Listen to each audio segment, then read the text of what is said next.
Can you imagine being falsely convicted for a crime you did not commit, despite a lack of proof and more evidence in your favor, simply because of the color of your skin or your beliefs?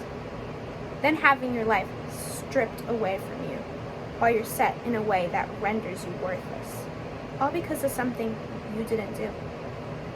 I'm standing beside you today to vent and draw attention to a very big issue in the United States judicial system.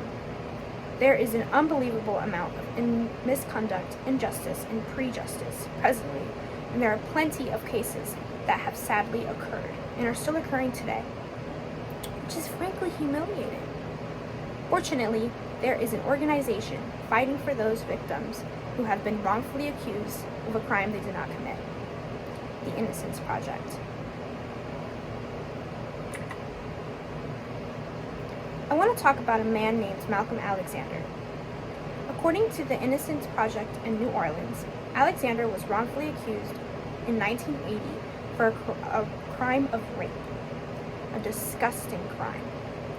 He was trying to live a normal life while he was unexpectedly taken into a photo lineup and arrested, when there were tons of evidence backing up Alexander's innocence.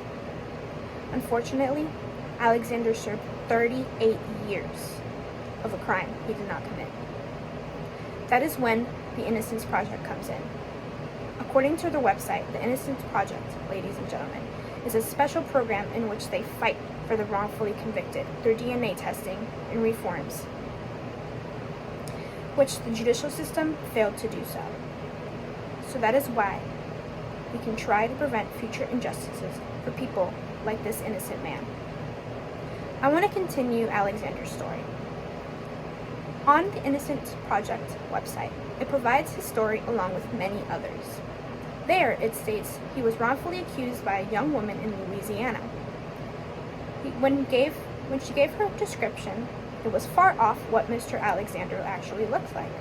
Not to mention that the attacks were stated to be from behind, leaving it impossible for the victim to clearly depict what the rapist actually looks like, especially in a high-stress situation like the young lady was in. The worst part is, the reason why Mr. Alexander was in the lineup was because of another wrongful accusation of rape, when in that case, the sex was consensual. However, the police of our country, ladies and gentlemen, decided to drop all of the evidence which led to Alexander's picture being shown twice. That's right, twice, which might have been the reason why this young woman chose Alexander. You may not believe me, however, it states in the Innocence Project website, research has shown that multiple indication procedures can contaminate witnesses' memory, causing the witness to become confused whether he or she recognizes the person. I would also like to mention a case, in this case, a rape kit and towels contaminated DNA were destroyed, which could have proven the innocence of Alexander's conviction. Unfortunately, this isn't the only case like this. Stated by the Innocence Project, more than 20,000 people have been wrongfully accused in our system. It is actually quite common for cases like Alexander to happen, and it is absurd. Putting innocent people who have done nothing wrong into a horrible situation due to the system failing them and failing to accept evidence to avoid and catch real people who committed the crimes and put them where they belong. Fortunately, the Innocence Project contains additional evidence of the DNA in the location where the act happened, which showed that Alexander was innocent and gave him the freedom that he deserved. But we will never make up the years and the several opportunities lost due to this error in our system.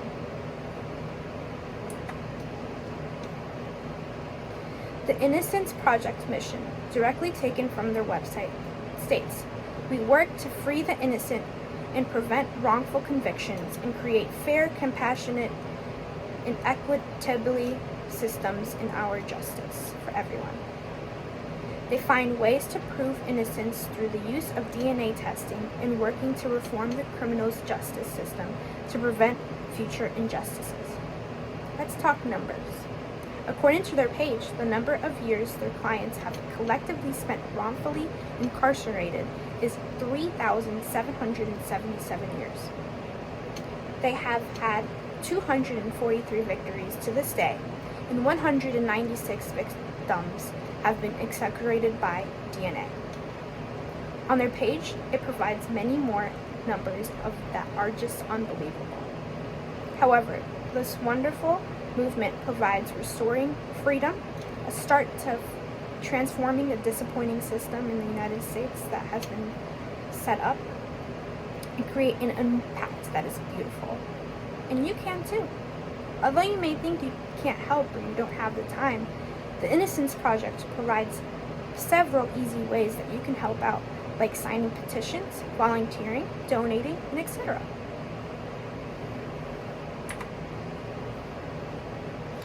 By providing you the story of Alexander and exposing you to the great movement of the Innocence Project, I'm asking you to wake up, to stop letting this happen. Imagine if you or your close one, especially one of a color, got convicted for a crime they didn't commit. Doesn't feel right, right? Now imagine a world where we have a good system, where we can prevent events like this ever occurring and putting the right people away to get what they deserve. This is why we have to stop discriminating, using our knowledge, and fight for the innocent to avoid wrongful accusations like Alexander's. Go on the Innocence website and educate yourself on cases like these, as well as information that they provide, and take action today. And bring these innocent people back to their homes and their families. Thank you for your time.